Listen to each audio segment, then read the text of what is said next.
намайг ер нь ингээд аав ээжээр нэг бусад хүмүүсээр нь харьцуулж байгаагүй. Тийм болохоор би ер нь бол ингээд бусадтай харьцуулагдах амар дургу.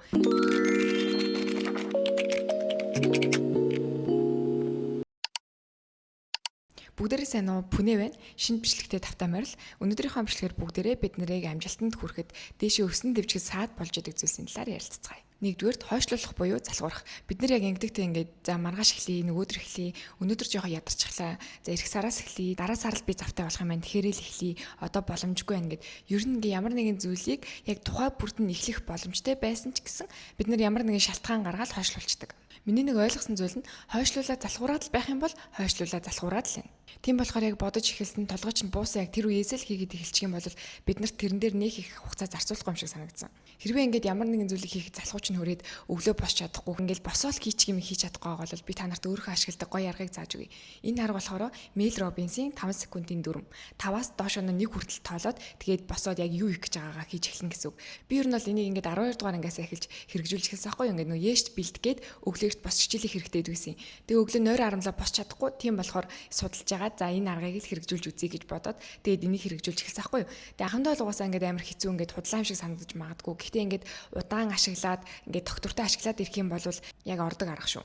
5 4 3 2 1 гэд шууд босоод хийх гэж байгаа зүйлээ хийн. Би ихэнхдээ нөгөө өглөө босоход ашигладаг байсан болохоор ингээд 5-аас доошонод 1 хүртэл ингээд тоолоод дуусахаараа ингээд өөрийн мэдлгүй ингээд заавал босох ёстой юм шиг санагдаад босчдөг байсан аахгүй юу. Зарим үед ингээд гэртээ байж хахад ингээд хийх юм их байгаад байгаа ч гэсэн ингээд залхуу өрөөд идэв штэ. Тэр үедээ бас ашиглах юм бол яг ордог арга шүү. Та хэд мань хэрэгжүүлээд үзээрэй. Хоёрт нь айдас. Бид нар ингээд ямар нэгэн боломжгүйдээ биш зүгээр л бусдын юу гэж хэлэх гэж байгаа, юу гэж бодхоос нь айгаад ямар нэгэн шин зүйлийг туршиж хийж үздэг юм шиг санагддаг. Жишээлх юм бол одоо хүмүүс юу гэж бодох уу? Би үнэхээр ингээд сайн биш байна. Би ингээд сарын дараа сайн болох юм шиг байна. Одоохонд бол би хийж чадахгүй. Надад боломж нь байхгүй гэх мэт ингээд ямар нэгэн айцаас болоод тэр зүйлсээ эхэлдэггүй. Юу ч хийхгүй мөртлөө зүгээр ингээд бодоод суугаад ах юм бол зүгээр бодоод суугаад ямар ч үр дүн гарахгүй. Ямар ч боломж нээгдэхгүй зүгээр бодоод л байна. Хамгийн сонирхолтой нь одоо амжилттай явж байгаа хүмүүс ч гэсэн бүгд айдаг. Гэтэ биднээс ялгаатай нь хизээж бууж өгдөггүй. Жишээлх юм бол бидний хамгийн сайн мэддэг KFC-гийн үүсгэн байгуулагч Харлан Сандерс амьдралынхаа туршид маш олон зүйлийг хийсэн, маш олон бүтлгүйцсэн. Гэхдээ бууж өгөхгүй дараагийн зүйлсүүдийг хийсээр л байсан. 50 наснда шатхуун түгээх станцад ажилладаг байхдаа өөрийнхөө жороор шарсан дахиануудаар бусад хүмүүсийг дайлдаг байсан. Тэрэнд нь хүмүүс айгүй их дуртай. Тэгээд тухайн хүн маань 60 наснда өөрийнхөө дахиад шаарддаг жороо бусад ресторан санал болгож эхэлсэн. Маш олон газрууд эсэргүүцээд хүлээж аваагүй. Гэтэ ганцхан ресторан хүлээн зөвшөөрсний эцэст өнөөдрийн бидний мэддэг KFC маань дэлхийн нийтээр тарж эхэлсэн. Тэгэхээр бусад хүмүүс яаны энэ юу гэж хэлнэ гэдгээсээ айхгүйгээр өөрийнхөө хийж байгаа зүйлийг бусдад хүлээн зөвшөөрөгдөг болтлоо хийгээрэй. Зоригтой хүмүүс айдаггүй, эсвэл алдартнууд айдсгүй төрдөгтэй ерөөсөө биш. Айсан ч гэсэн хийх ёстой зүйлээ хийдэг байсан болохоор зоригтой харагддаг.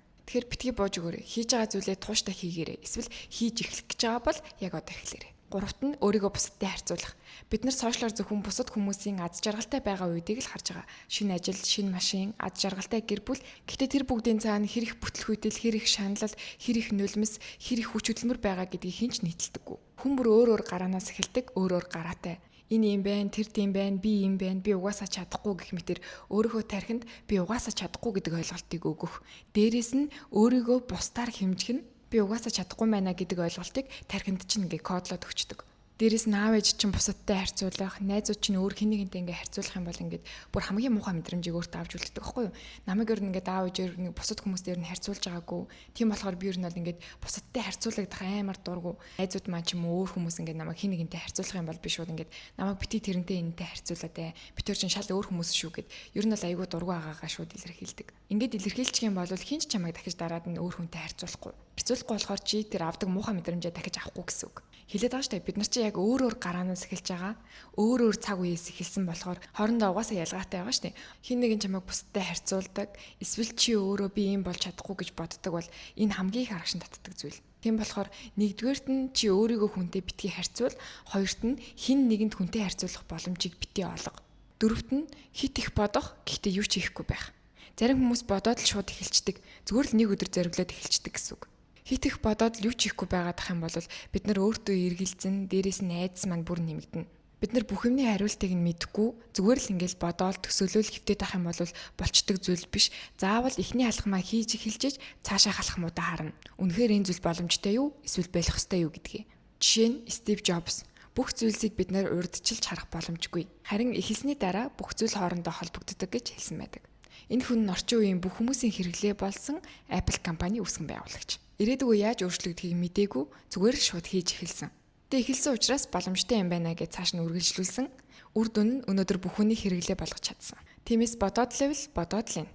Шинэ ажилд орох гэж байгаа бол, ээжд бэлдэж байгаа бол, тэтгэлэг ойрлож байгаа бол 1 жил сар гэхгүйгээр яг одооноос л эхэл. Их ихэр чадахгүй маа гэхэд ядаж багаар хий. Тавт нь хүрээлэл чамайг доош нь татдаг орчин. Хүн өөрийн хамгийн их цагийг өнгөрөөдөг хүмүүсийн нөлөөллийг өөрөө мэдлгүй авдаг. Хэрвээ эргэн тойронд үргэлж гомдолдог, бусдыг шүүмжилдэг, мөрөөдлөгч нь инээд болгодог хүмүүс байвал чи ч гэсэн том мөрөөдгөөсөө айн, эргэлзэн, харин эсрэгээр зоригтой, тууштай, чамайг чадхуулуу гэхэд чинь чи чаднаа гэд урам зориг өгдөг, дэмждэг, чи ингээд үз, чи тэгээд үз гэж зөвлөгөө өгдөг хүмүүс байх юм бол өөрөө ч илүү хийх юмэр санагдана. Гэтэ хүрээлэл гэхээр даангаас найзууд чинь гэсэн үг биш. Чиний байн үздэг контент, чиний даадаг хүмүүс ч гэсэн орно. Заримдаа амьдралаа өөрчлөхийн тулд хүрээллээ өөрчлөх нь хамгийн зөв сонголт. 6-ад нь буюу хамгийн чухал нь өөртөө итгэлгүй байх. Тэр надаас илүү сайн, энэ надаас сайн байна, би мундаг биш, би мундаг болж чадахгүй гэж боддог бол бодсоор боломжоо л алтна. Өөртөө итгэл гэдэг чинь яг төрөхөд байдаг зүйл биш шүү дээ. Бид нарын яг өдөр болгон хийж байгаа зүйлсүүдийн ард үүсэж байгаа үр дүн. Хэрвээ чи өөртөө л итгэж нэг боломж олохгүй бол өөр хинч чамд итгэж боломж олохгүй. Жишээлбэл бид нарын хамгийн сайн мэддэг шилдэг тоглогч Майкл Жордан. Ахлах сургуулийнхаа сагсан бөмбөгийн багт нь тэнцэж байгаагүй. Гэтэ хинч юу ч гэжсэн өөртөө ихтэй байсан болохоор бусдыг юу гэжсэнийг нь тоолгүйгээр өдөр бүр багаар бэлтгэлээ хийсээр NBA-ийн домог болсон. Тэгэхээр амжилтанд хүрэхэд өөрийнхөө сайн хувилбарыг бүтээхэд хамгийн их саад болдог зүйлс нь нас хүйс боломж биш, харин айдас, хойшлуулах зуршил, хит их бодох, гэхдээ юу ч хийхгүй байх, өөрийгөө бусадтай харьцуулах, буруу хүрээлэл зэрэг бидний өдөр бүр өөртөө хийдэг жижиг сонголтууд. Эдгээрийг өөрчилж чадах юм бол бид нар ирээдүйн өөрийнхөө шилдэг хувилбарыг бүтээж чадна гэсэн үг. Энэ хүртэл үзсэнд манд баярлалаа. Илүү хийх мэдхийг хүсвэл хаягийг маань subscribe хийгээрэй. Дээрээс нь видеонд лайк дараарай. Дараагийн бичлэгээрээ уулзъя. Бүгдэнд нь амжилт хүсье.